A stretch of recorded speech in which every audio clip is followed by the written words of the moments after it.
You might listen to this morning's guest on WRNN, or you might have seen some of her pieces in the Myrtle Beach Herald, but you first met Lorraine Woodward on television. Let's meet her again, coming up next on Carolina People.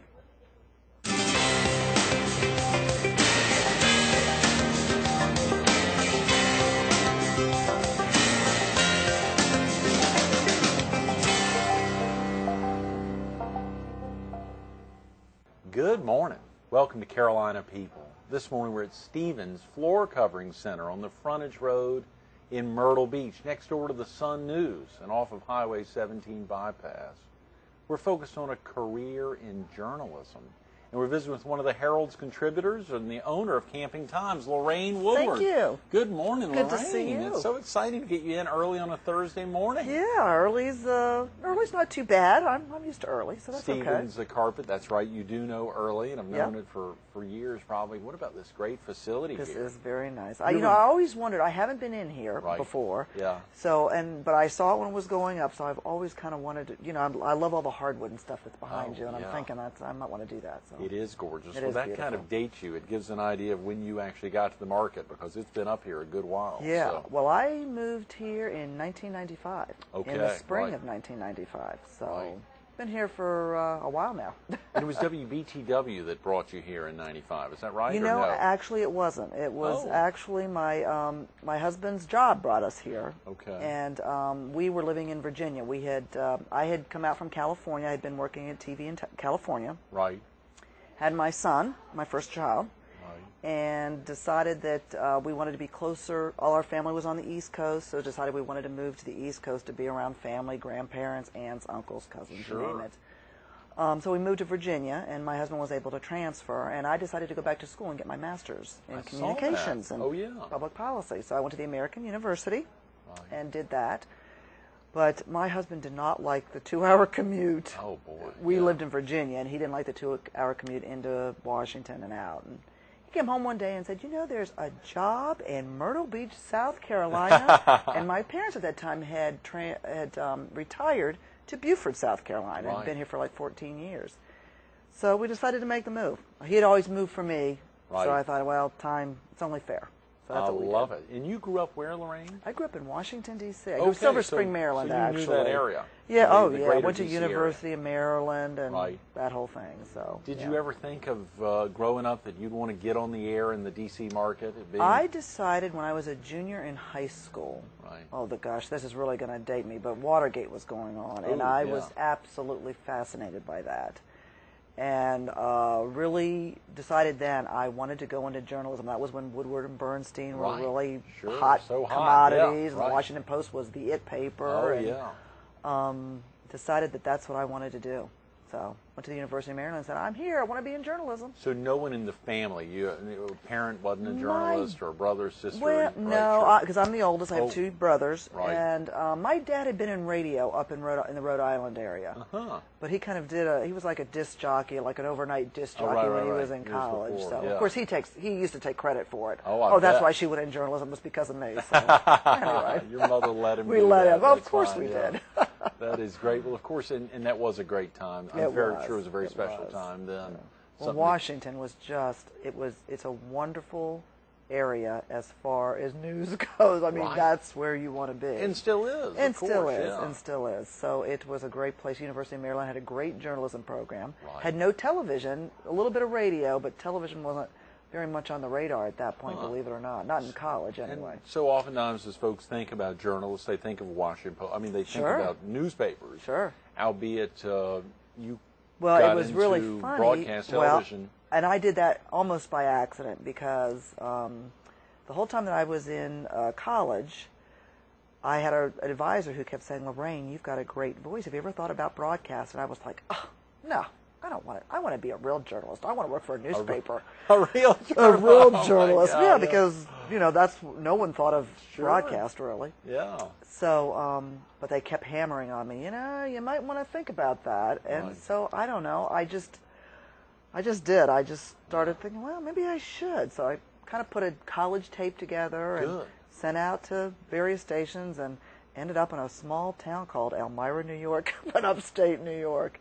And did it all. I mean, It was a radio and television operation. Right, great. It was owned by a family, and we did it all. I mean, you know, we shot our own video. We did everything. So Wow. it's a great training ground. Absolutely That wonderful. was before you got married.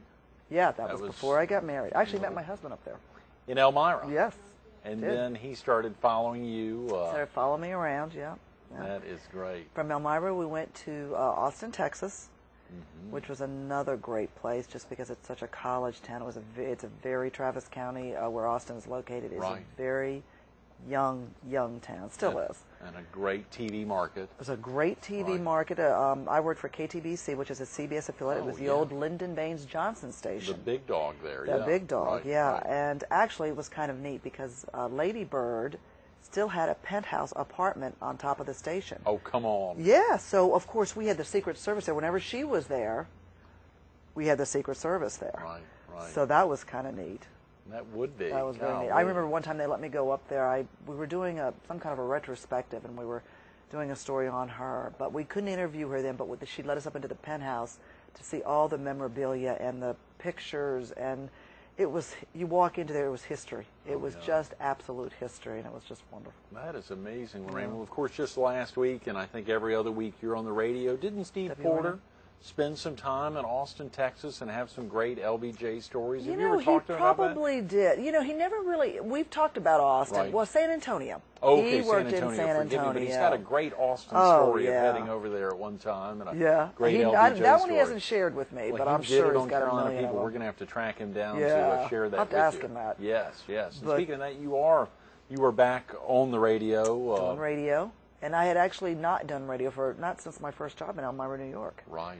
And I love radio. It comes back to that college professor who says you have a great voice. Absolutely. And I bet it is. It is. It's just because it's so relaxed, and that format that we have at WRNN is very relaxed. And Dave Priest is a great person to be with. And Steve, I've known when I moved here in '95. Steve started working pretty much at the same time he and I did at the TV station. Right. So I've known him for that many years. And it's just been. It was like coming back home almost with him when we started working together. And when did you start? Now, of course, for our viewers in the PD in southeastern North Carolina, they're not familiar probably with WRNN 99.5, but it has a big signal. It does have a big signal. It's principally about Myrtle Beach or Horry We County. stream live. We're on the internet, so they probably can get us. I mean, WRNN.net. Right. I saw that. Right. Steve he's a joy to be with in the morning. He's pretty commanding on that thing. Now, he's on from 6 to 10. Monday through Friday. He's on right now, and when you're there, Deb and I share. We go every other weekend, and we are on from 7 to 9. Okay, right. And we just kind of help out as we can, and just have a great time. Obviously needs a female in there to really liven things up. Well, he would probably not agree with that, but Steve and I, we have a lot of respect for each other, and I really respect his and value his experience and. The many stories he's. I mean, I've had people come to me and say, "Has he really done it all?" And I said, "You know what? He really has." And I know that just because I know some of, not a lot of the same people that he knows, but I know those stories, and I've come in contact with other net reporters that have talked about similar things, so I know his experience is boundless, absolutely boundless. Wow, that's tremendous. You left Austin and headed, I believe, it was fascinating reading about 1989 as we talked about Hugo hitting the South Carolina coast, and at the same time you were out in San Francisco. Yeah, sure. A major earthquake around the same time, same year. You were in Sacramento then. I was in Sacramento. I was working for the Fox station in Sacramento. That was my first major anchoring job. And it was, it was a wonderful experience. Sacramento is it's the capital town too, very much similar to Austin. So, but earthquakes I was not familiar with, and it was so funny because that night, I had taken a break and gone to meet my husband for dinner. And on the way back to the station, my car, it felt like all 4 tires had gone flat. It was thump, thump, thump. And I stopped the car and pulled off, and I thought, oh my gosh, somebody slipped my tires, or I figured I had gone over some construction site that I didn't realize, and there were nails or whatnot on the road. And I looked out, and my tires were fine. So I got back in the car, turned the radio on, and radio of all things, because of course I was heading back to the station. heard that there was a major 6.9 earthquake in San Francisco, and we felt the tremor all the way in Sacramento. Wow. And Sacramento was more than 80 miles away. So that's how powerful that was. And when I got back into the station, the news director had come back. He had been called as well, and he'd come back in, and he said, "Lorraine, you ready to go?" Go. And I said, "Yeah, I'm ready to go." And we went, myself and a photographer and a producer and another reporter, and we stayed down there. We camped out there for about a week. Is that right, in San Francisco? In the San Francisco area. We actually went down, if I remember correctly, the center was somewhere else, and it was a little bit farther south of San Francisco. So we did cover San Francisco, but we went down to where the center of the quake was. Right. I can't remember the name of the town anymore. Sure, but still, yeah, it was and pretty the incredible. Very powerful, I'm sure, getting folks either to talk or just to see that. Well, people were in shock. Sure, you know, because of course everyone hears about the big quake. Right.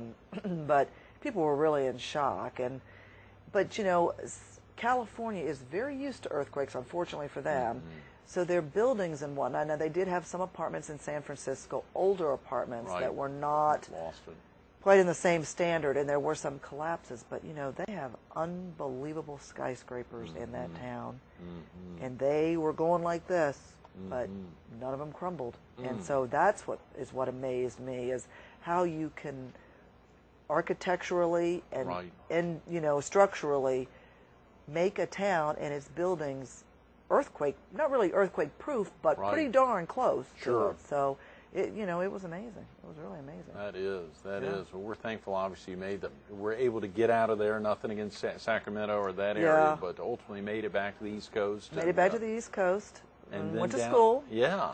And then came down here, like that was my husband's turn. He said, you know, I moved for you. And we said, okay, yeah, you're right, you have. And by that time, my daughter had been born. You'd had your second child. I had my second child. Right. So we moved down here, and I don't know, I started looking around. I thought, that BTW, that was kind of interesting, and they were kind of looking for people. So. Oh, yeah. Now, of course, their presence, principally in the PD at that time. Right. They were the big dog, obviously always having served Horry County for many of those years, but to make a real impact here, they needed to have a strong bureau chief or someone who really kick things off. The bureau was here and had been here for a while. It was relatively small.